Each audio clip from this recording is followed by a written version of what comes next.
Mesdames et messieurs, bonsoir, je suis Vincent Kamini.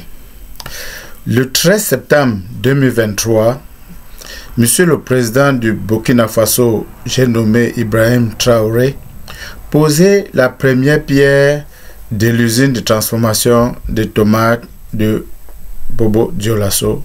Nous sommes au Burkina Faso. 14 mois après, nous sommes le 30 novembre 2024. Monsieur le Président est revenu pour inaugurer cette usine de transformation de tomates. Voilà quelqu'un qui est concret.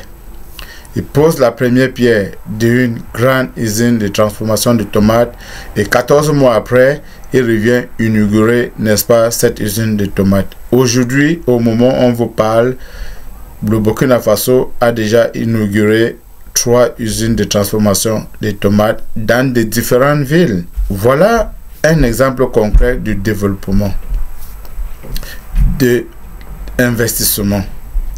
Voilà un pays qui est en guerre, mais qui est capable, n'est-ce pas, de créer des milliers d'emplois pour ces populations, qui est capable d'implanter des usines de transformation de tomates dans un pays dit en guerre. Imaginez-vous alors si le Burkina Faso n'était pas en guerre. Si on transcrit donc ça au Cameroun, on a vu plusieurs fois le chef de l'État, M. Paul Biya au Cameroun, faire les cérémonies de pose des premières pierres. Jusqu'au jour d'aujourd'hui, je ne sais pas quel est le chantier que M. Paul Biya, qu'il a fait une cérémonie de pose des premières pierres et qui est revenu quelque temps après inaugurer ce chantier-là. Je ne me souviens pas. Dites-nous en commentaire si vous vous souvenez de n'importe quel chantier que le président de la République a initié, a fait une pose de première pierre et quelque temps après est venu inaugurer. Je ne même pas, je dis quelque temps après, donc vraiment je ne dis pas que 1 an, 2 ans, 3 ans, même si c'est 10 ans après. Si vous vous souvenez d'un projet qui a été mené par M. Paul Biya jusqu'au bon port, pose de première pierre et inauguration, s'il vous plaît, dites-nous en commentaire. Voilà un pays où, pour faire l'autoroute Douala-Yaoundé, qui est devenu autoroute Yaoundé-Douala, a pris les premiers 60 km, ont pris 12 ans. Il a fallu 12 ans pour faire 60 km. Aujourd'hui, on est en train de vouloir lancer la deuxième phase. L'autre là, ça sera en 2047. Voilà un pays où on a posé les premières pierres pour les stades en 2014 ou en 2016, si ma mémoire est bonne.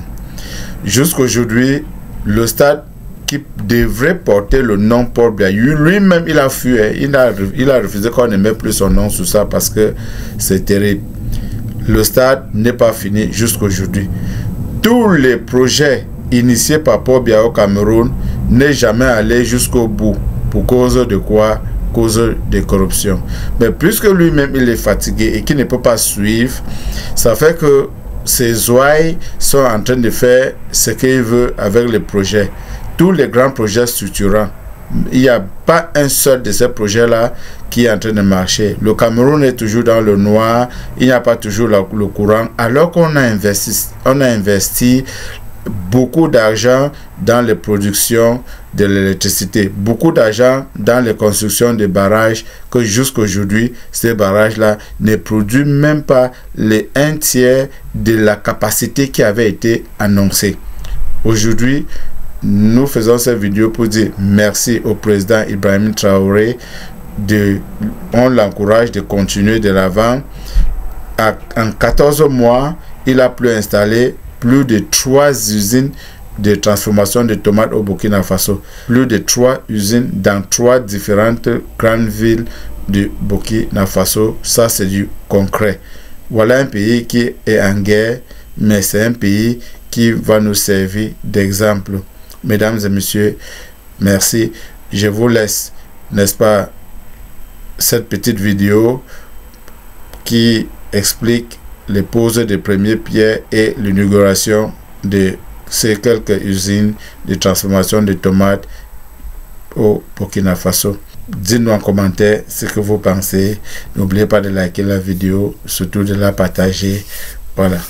Je vous aime, je suis votre serviteur, je suis Vincent Kamini. Lancé le 23 septembre 2023 par le chef de l'État, le capitaine Ibrahim Traoré, l'usine de transformation de tomates sera inaugurée le samedi 30 novembre prochain dans la capitale économique burkinabé, au bonheur des populations. D'un coût global de plus de 8 milliards de francs CFA, cette infrastructure de haut standing va générer à court terme 111 emplois directs et 1500 emplois indirects.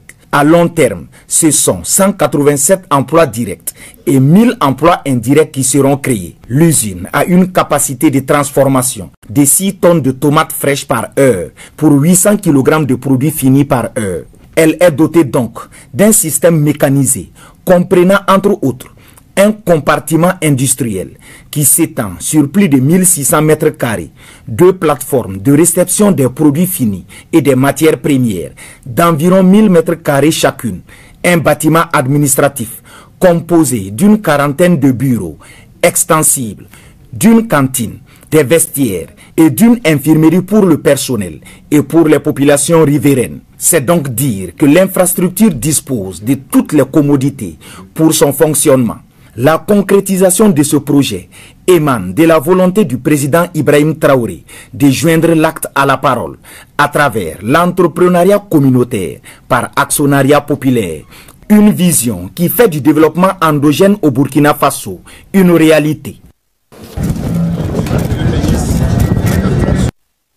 Naturellement, c'est un sentiment de satisfaction parce que les jeunes ici présents, je pense que ils sont un symbole de la résilience donc, du peuple burkinabé.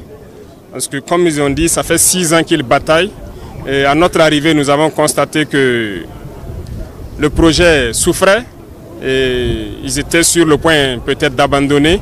Nous avons décidé de les aider à relancer le projet. Parce que ça va en droite ligne avec nos aspirations qui est l'entrepreneuriat communautaire à travers l'actionnariat populaire.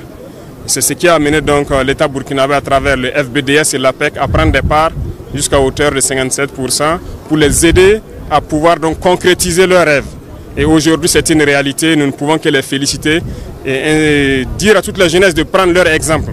C'est un symbole de résilience, ils ont cru, ils ont développé et aujourd'hui c'est une satisfaction. C'est une question de confiance, l'État burkinabé a eu confiance en ces jeunes qui ont initié un projet novateur, révolutionnaire. Et donc, voilà pourquoi nous avons décidé de prendre part. Et en prenant part, donc, je pense que nous participons donc, à l'administration de l'usine. Et toutes les garanties donc, qui sont prises au niveau des autres usines seront donc prises ici pour assurer un très bon fonctionnement.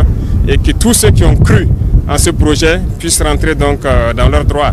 Et que ça puisse profiter donc, aux populations de Yako et tous les barrages à l'autre côté. Et pourquoi pas de tout le Burkina Faso.